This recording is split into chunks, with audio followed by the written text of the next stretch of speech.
Shalom, my friends. Thank you for your questions and for your comments and for your letters. They're very encouraging. Thomas Holt asked an interesting question. Are we in Israel angry at America and Americans for the new treaty with Iran that the group of nations with the leadership under the leadership of America is bringing to the table today?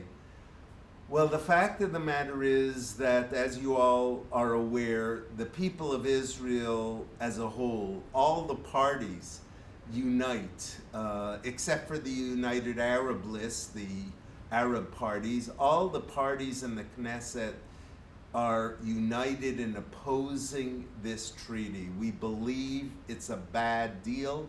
We believe that it will increase instability in the Middle East. We believe that it will give Iran more money, billions of dollars, when in fact it continues to aggressively pursue its agenda in taking over parts of the Middle East, in funding terrorist organizations like Hezbollah and Hamas. Even the Saudis are opposed to this treaty and are joining with Israel in opposing the treaty. But are we angry at America? No. As a matter of fact, in a poll that was done just recently, we saw that close to 60%, I believe it was, of the American people are against that treaty.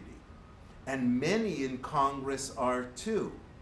So we don't hold it against America and we don't hold it against Americans, but we realize that America is a different kind of a country than any other country.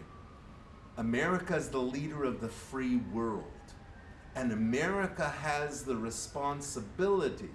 It's the only superpower remaining, and it has the moral and historical responsibility to ensure that as much as possible that freedom reign, to fight evil, to stand with our allies like Israel. So I hope that each of us will do whatever we can to block this deal, to block this treaty. It's not a done deal yet. Congress needs to approve of it. And with 2/3 of Congress disapproving it, it would override the president's veto, which is certain to come. So I urge you to do all that you can while it's still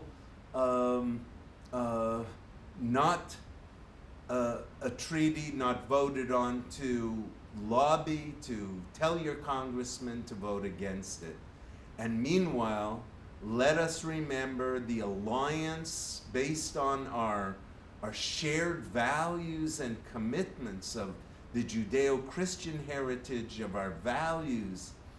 Let us remember that Israel and America are joined at the hip. We are allies. What happens to Israel will eventually happen to America and the free world.